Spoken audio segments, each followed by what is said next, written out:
Bonsoir, il est très précisément 18h53. Bienvenue dans votre session d'information en Lorraine. À la une ce soir, l'ouverture du procès des opposants de Bure au tribunal de Bar-le-Duc, épicentre en quelque sorte pendant 3 jours de la contestation antinucléaire en France. Une ouverture perturbée par une manifestation d'ampleur et un rebondissement de taille. L'audience a été suspendue.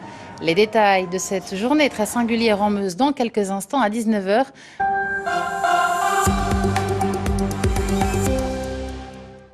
Bonsoir et bienvenue dans votre 19-20 en Lorraine. À la une ce soir, des remous au procès des opposants au projet CIGEO de Bure. 7 personnes comparaissent depuis ce matin et pour 3 jours au tribunal de Bar-le-Duc, mais rien ne s'est passé comme prévu.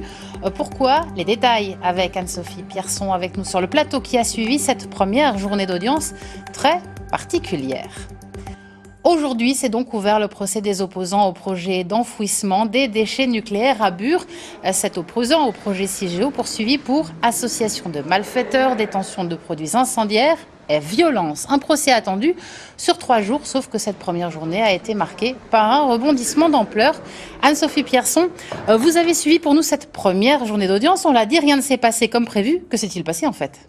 Eh bien Aurélie, tout simplement, l'audience a été suspendue en début d'après-midi et pour cause des 14h à la reprise des débats, eh bien les 7 prévenus étaient absents ainsi que certains de leurs avocats. Tout simplement parce que ces prévenus, qui on le rappelle comparaissent libres, ont choisi de se rendre à la manifestation qui était organisée en même temps dans les rues de Bar-le-Duc. Alors ce n'était pas vraiment une surprise puisque ce matin, les avocats de la défense avaient demandé une suspension d'audience jusqu'à 16h afin que les prévenus puissent assister à la manifestation.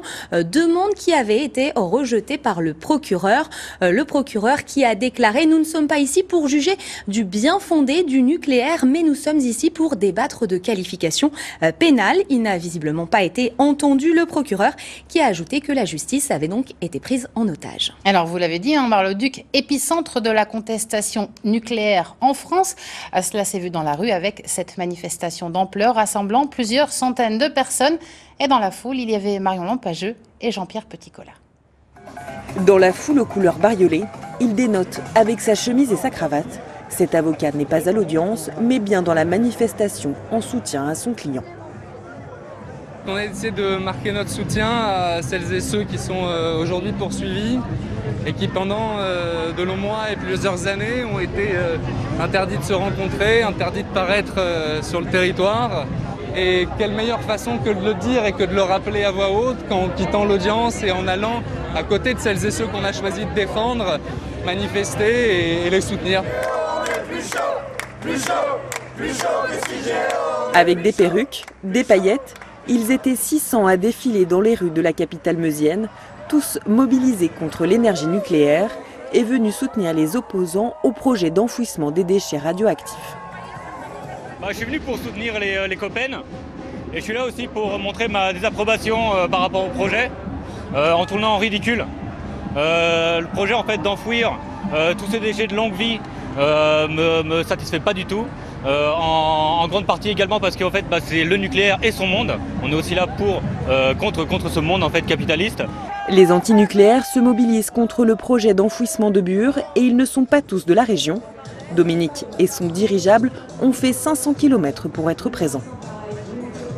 Tant qu'il y aura des déchets, il faudra trouver un endroit.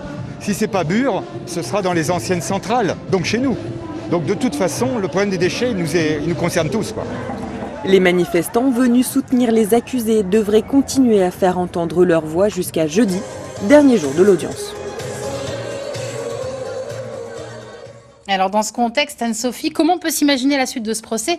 L'audience va-t-elle vraiment reprendre demain comme prévu? Eh bien, a priori, Aurélie, effectivement, l'audience reprendra dès demain matin avec l'interrogatoire des prévenus qui, je le rappelle, sont jugés pour association de malfaiteurs. Alors ce matin, le président du tribunal a déclaré « Nous ne sommes ici ni dans une salle de spectacle, ni dans une tribune politique ». Et pourtant, c'est bien là tout l'enjeu de ce projet. En tout cas, c'est ce que veulent en faire les militants anti-CIGEO, puisque durant ces 3 jours, ils comptent bien se faire entendre. Ce matin, à la barre, ils ont exprimé toute leur colère et toute leur opposition envers ce projet. Ce sera leur seule intervention. Ils veulent faire de ce procès celui du nucléaire, celui aussi de l'État, je cite, État autoritaire et des moyens disproportionnés mis en place durant les 4 ans de l'instruction. Les avocats de la défense qui ont dénoncé cet après-midi un procès destiné à mettre fin à toute contestation. Écoutez. L'inquiétude, elle va même au-delà, si vous voulez, du cadre CIGEO. C'est-à-dire que toutes les associations de militants, écologistes, droits de l'hommistes, etc. sont inquiets aujourd'hui parce qu'on se dit, si le fait d'être regroupés ensemble, de participer à des manifestations vous expose à des poursuites sous le titre d'association de malfaiteurs, on a basculé dans quelque chose de nouveau, quoi, si vous voulez, de radicalement différent et dangereux, quoi. Est-ce qu'il est dangereux aujourd'hui de manifester une opposition à quelque chose, quoi ?